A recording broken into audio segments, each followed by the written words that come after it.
So we're going to learn Likkutei Sichot Volume 2, Parshas Naso, on page 19 in the Hebrew. V'ma'amar bati legani. Right? In Bati legani, the last mimer that the Friediger Rebbe wrote, in chapter 3. U'masbir et ha'inyan sheshtut de'leumat ze. He explains what does it mean to have folly from the other side, meaning impure folly. And to show that there's such a thing, he brings a number of different sources there. One of the sources that he brings is from our parsha, from Parshas Naso, that a man whose wife went astray, right? Because listot also means not just to be a shoite, which actually not so connected even, less connected. Listot means to go off the path, off the proper path. Veer from the career. So what did she do? She, and it's important to remember that all she did actually was secluded with some man for an amount of time that would be enough for them to do something sexual. But nothing is known to have happened. There's no proof for anything. It's just that they saw them secluded together. בכלל, בתורת החסידות בא הכל במדויק. מובן איפה שההוכחה מפסוק אינה כדי לגלות בקיאות, אלא מורה על קשר הפסוק לנידון. He says, since there's a whole list there of sources for the fact that there's foolery or folly from the impure side, meaning folly that's just for the sake of folly. So the fact that the Friediger Rebbe brought this as one of his proofs from this woman who secluded herself wasn't in order to show that he knows all the sources for folly. It was because there's an essential connection between the topic there, which is again the folly of impurity, and this verse. לכאורה, מובן הקשר בין הפסוק כי תסטה אשתו לעניין שטות דלעומת זה שעל זה באה הראיה מהפסוק. בפשטות שהרי דרשת חז"ל אומרת אין אדם עובר עבירה אלא אם כן נכנס בו שטות מבוססת על פסוק זה. So simply we could say, why did he bring it? Because the original saying from the sages that a person does not do an avera, he doesn't transgress unless a spirit of folly enters him, is based on this verse. That's where they learned it from in Masechet Sota. אך דבר זה עצמו טעון ביאור שהרי יש מאמרי רז"ל רבים בלי כל הוכחה מפסוק. הכרחי יכול לומר כי לפסוק כי תסטה אשתו שייכות מיוחדת לעניין אין אדם עובר עבירה, ויש להבין שייכות זו מהי. So he says, the question just goes back to Chazal then. So why did Chazal connect these two things? Because they could have just said there's such a thing as folly that causes a person to sin. That's the source of all sin. That the person has a spirit of folly inside him. Why did they connect it specifically to this verse? They could have connected it to many others. Plus, and again, they're learning a general statement, which is that a person, any person who comes to commit an avera, who comes to commit a transgression, is doing it only because the spirit of folly came over him. So this general principle, you could have learned it from many other places, or you could have just left it, that's a general principle. You don't have to bring a verse for it. It would have been accepted just as well. יתר על כן, בלתי מובן, הרי יש בכלל 200 מנהל. This part I don't understand, but maybe you'll understand it. He says there's a principle that within 200 there's also 100. If I told you I owe you 200, I also admitted to owing you 100. But it doesn't work the other way around. אין בכלל מנה 200. If I admit that I owe you 100, it doesn't mean that I owe you 200. So now, how do we apply this principle? Right. So what's the except there the principle is a little bit different. It's not about species, it's not about groups, it's a little bit different. But in any case, מדוע איפה יש צורך להוכיח מעבירה חמורה של כי תסטה אשתו ולא הכלל אלא אין אדם עובר עבירה אלא אם כן נכנס בו שטות, אמור גם ביחס לעבירה קלה ואפילו דקדוק קל שסופרים ועד לקדש עצמך במותר לך, שהרי בתני מוסבר הטעם לכך משום שעובר על רצון העליון, דבר שהוא גם בקדש עצמך במותר לך. נשאלת אם כן השאלה כאמור, מדוע ההוכחה היא מעוון חמור של כי תסטה אשתו דווקא? So he says, why do they have to bring the proof for the general principle which applies to any kind of transgression, even the lightest one, from this very, very grave sin of the woman who secludes herself with someone, a married woman who secludes herself with someone else. I don't understand why this is connected to within 200 there's 100. And why is he saying that if you show 100, if you said 100, then you didn't cover 200? I don't understand how this is relevant. I mamish didn't follow the logic. I must be missing something completely. But I don't get it. In my opinion, what he's showing is Michlal Matay Manek. That if even in the very grave sin, such as a married woman secluding herself, and there we say that it's because of spirit of folly. So all the more so, it's true within simple things. The spirit, if a spirit of folly could cause something so grave, it could also grow. You can say that only a person would do some grave sin with a spirit of folly. But for a small thing, a person, doesn't even think about it. But it's at least that. If it could cause that, of course it could cause something simple. That's how I understand. That's like within 200, there's 100. It's the major, it's the grave one. Of course it contains all the light ones. I don't understand why he brings this in the beginning. In any case, I don't understand this question, but it's not material to the whole Ma'ilach, the whole Sichot here. I think it's not material. Chapter 2. So again, why do they bring the proof for this general principle that the person does not transgress unless there's a spirit of folly in him from this very grave sin of a married woman who secludes herself? So chapter 2. So it says it's connected in two ways. There's two connections between the woman who secludes herself, the married woman who secludes herself, and this principle that a person does not transgress unless he has a spirit of folly. First, ההלכה של כי תסתה אשתו נאמרת לגבי אשת איש, ודווקא אשת איש נעשית בביאה זו זונה. לא כן בפנויה.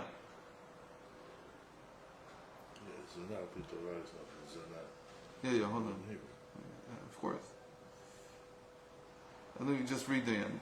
כלומר, הטעם לחומרת עבירה זו קשור באותה אשת איש, וכן הוא לגבי אין אדם עובר עבירה, שעל ידה הרי הוא נפרד מלוקות. כל עבירה, ואפילו עבירה קלה, פוגמת כל כך, משום שישראל מבחינת אישה לקדוש ברוך הוא כמוסבר להלן. This is the first thing we need to know, is when I started speaking, I didn't mention that she was married. Then, as we were speaking, I began to mention it because I realized that we have to mention it.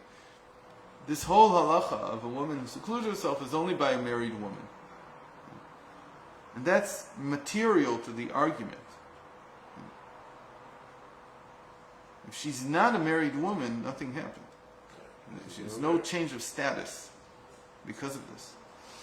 So he says the way this parallels the principle, dafka this, specifically this example parallels the principle of a person does not transgress unless he has a spirit of folly, is that the person should also be considered married. In what way is he married? Meaning that if I'm not a Jew, then I can transgress without a spirit of folly, because I'm not married. What does it mean to be married? That I'm married to God. That the entire Jewish people are considered God's wife, as it were. Okay? Like, just now we came out of Shavuos, and in Shavuos, what did we do? We said the whole tikkun at night. We basically went over the entire Torah in 3.5 hours. I don't know how long it took you. It took me about 3.5 hours to finish the entire tikkun. With the Zohar, with the whole Mishnah, with the Chinuch, all the mitzvos, and what else was there at the end? I don't remember. But it's basically the whole Torah. There's almost nothing missing. So in 3.5 hours, we adorned ourselves with what's called the 24 Likkutei, the 24 adornments of the bride. Who's the bride? We're the bride. So we come to Hashem and we say, look, what's the whole purpose of Shavuos? The whole purpose of Shavuos is it's the beginning of the year for learning Torah. It's like Rosh Hashanah for learning Torah. In Rosh Hashanah, you take upon yourself all these resolutions. So in the Shavuos night, you take upon yourself all these resolutions. And you say, this year I'm going to learn this, I'm going to learn that, I'm going to learn everything. And so Hashem says, come adorn yourself before me. Or not Hashem says, the Rizal said, you can come adorn yourself before me as if you already learned all of it. Everything you decided you're going to learn. So it's like a young lady going into her chuppah, and she already has all the adornments, as if she's already achieved everything in life. It's a shortcut. It's like, just so that you feel good that whatever I took upon myself, I already did. Now I'm more calm when I do it. So anyway, every Jew is like married to Hashem. So that's the first reason why there's a connection. You had to take the example of a married woman secluding herself, because that's the only thing that would be the same status as a Jew who transgresses, because he's also married, so to speak. Except that, it's very interesting. But there are some people, for example, who are not allowed to marry a Kohen. So if a young girl is secluded with a Goy, she doesn't become possible to a Kohen. She only becomes possible to a Kohen if you can actually prove that she had relations. Yeah, but in any case, but the halacha is not, the halacha by a soita is only by a married woman. There's no such thing as by a woman who's only a suspicion falls on a married woman. Okay. It's not on a woman who's betrothed, for instance. There's no such thing. In any case. נאמר בזוהר שפילוסוף שאל את רבי אלעזר. The Zohar tells us a story about a philosopher who asked Rabbi Elazar, Rabbi Shimon Bar Yochai's son, מאחר ובני ישראל הם העם המובחר שבין העמים, מדוע חלשים הם ביחס ליתר העמים? Since the Jewish people are, call it the choice of the nations, God says, this is the nation that I've chosen, the chosen people. Why are they so weak compared to other nations? I was just reading it this morning. I've been reading Voltaire lately again, trying to get a few certain things that I'm looking for from the Voltaire. Yeah, they're all anti-Semitic. That's what they are. But his anti-Semitism is very very interesting. In any case, one of the things he says under religion, he wrote a dictionary of terms, all very witty. So under religion, he has that religion is such a wonderful thing that you see God and you see the workings of nature. He starts out like the Rambam. You see the workings of nature. How could you not want to worship God, who created all of this? And then he says a genie came down from the heavens and took me to and he mimics Ezekiel. And he took me down to it's amazing how everything is full with Tanakh in him. Everything is full of the Bible. Everything he writes, everything. He's like completely immersed in the Bible. But everything is like lachis, everything is turned around. And so he goes into a valley full of bones. Except that who are the bones there? By the way, it's no different than Ezekiel. That I don't think he knew. He didn't know what the sages said about the bones, the dry bones that Ezekiel saw. So he says, who are these dead people? So he says these are all the people that were killed in religious wars that came from Judaism and from that's a different story. I had the wrong entry in the encyclopedia. The right entry is democracy. So he says about democracy that the business of democracy versus monarchy which was hotly debated in the 18th century when he was alive, in the end comes down to what's the best way to govern men, and it's very difficult. And then he finishes it off. He can't poke something at the Jews. So he says, and look at the Jews. They were governed by God himself, and look at where it got them. They've always been oppressed. They've always been the lowest of the nations, and so on and so forth. Exactly like this philosopher in the Zohar. If you're such a chosen people, what are you talking about? God's been running your show, and this is what you look like? Shiv Rabbi Elazar, so Rabbi Elazar said, Hi anotenet. That's the reason. That's exactly the reason. Because we're the chosen people, that's why we're so low. Why? Don't you see it? משום היותם המובחרים בעולם אינם סובלים פסולת, כשקצים ורמסים ברוחניות, ולכן אינם יכולים לסבול אותה גם בגשמיות. Because we're like Istanisim, we're chosen, we're elevated in some sense. The Torah tells us not to eat all these slimy, crawly critters, because our body can't stand it. Okay. In the same way, our body can't stand not just things spiritually, like what the Torah says, but we also can't stand any kind of situation, any kind of the circumstances of life that are decrepit, that are low. We can't live in the trash. We can't live in the filth. So what do we become? So he says, to really be successful, at least in their time it was this way, you had to be willing to fight. You had to be willing to throw yourself into the crudest physical state. He says it, and we can't stand it. It's very interesting. What does this remind us of? There's a famous story which is probably the crux of the difference between the traditional Jew and the non-traditional Jew.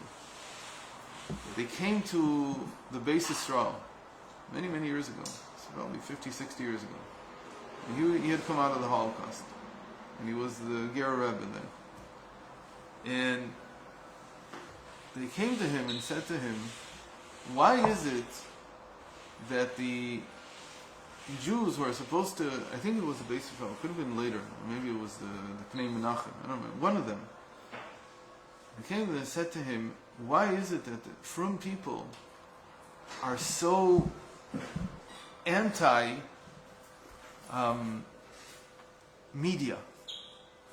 What's wrong with you? Why are you so sensitive? Like if we put up a sign that has a woman whose shoulder shows, why are you so sensitive to it? You've been refining yourself for so many thousands of years. So why is it that you're still sensitive to this? Doesn't refinement mean that the person becomes less and less sensitive? Like, because look at the difference between an adult and a 10-year-old. Of course, if you would just look at the difference between an adult and a 2-year-old, you would see the difference. But between an adult can tolerate so much more. The 10-year-old can't tolerate anything. Right? So if you've advanced and you've matured, you should be able to tolerate these things. Why are you giving us a hard time? So he said, it's very, very simple. He said, when you go to Africa, they don't have shoes.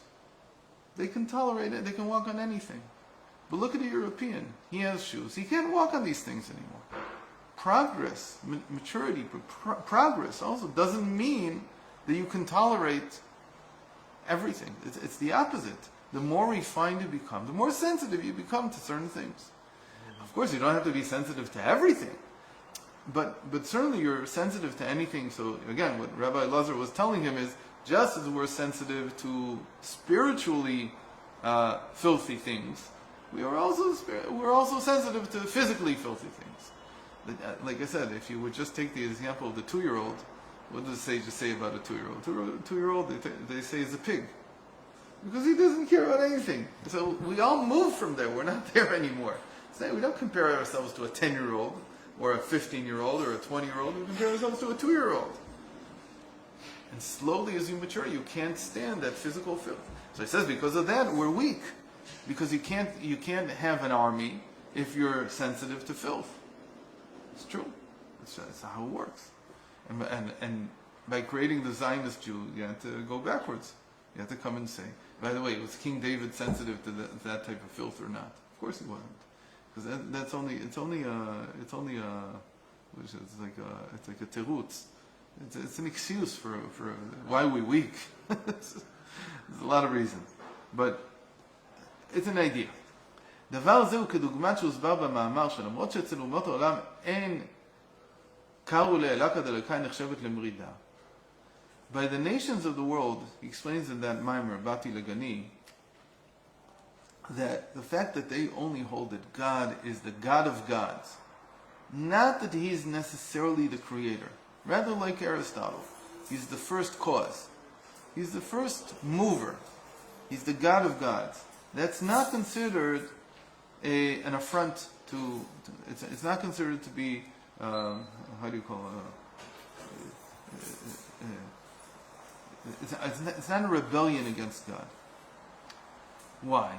Because by the non-Jews, this is fine. If you understand them that way, it's okay. You can understand him as the first mover. הרי יהודי, משום היותו גבוה במעלה, נעשה בכל עבירה כלשהי נפעל בתכלית, מנותק לגמרי במלכות, יותר מהקליפה בסטרה אחת. On the other hand, a Jew, if he even does a minor transgression, which just says that every minor transgression is like a rebellion against God. Even the simplest thing is a rebellion. Whereas by a non-Jew, even if he says God is only the first mover, he's not the creator. It's okay. So how can that be? He says because a Jew is connected in a different way. And if he's not performing his duty, the way that he's connecting to God, the way he's connected to God, then he's worse off than even the Klipa and the Sitra Achar. He's even worse off. I have to say Kaddish. What do you have, your outside? No. My father's brother passed away. Oh, I didn't know. My father's brother was alive. I only have to say, please say Kaddish. He's too Okay, sick to go. so let's stop now.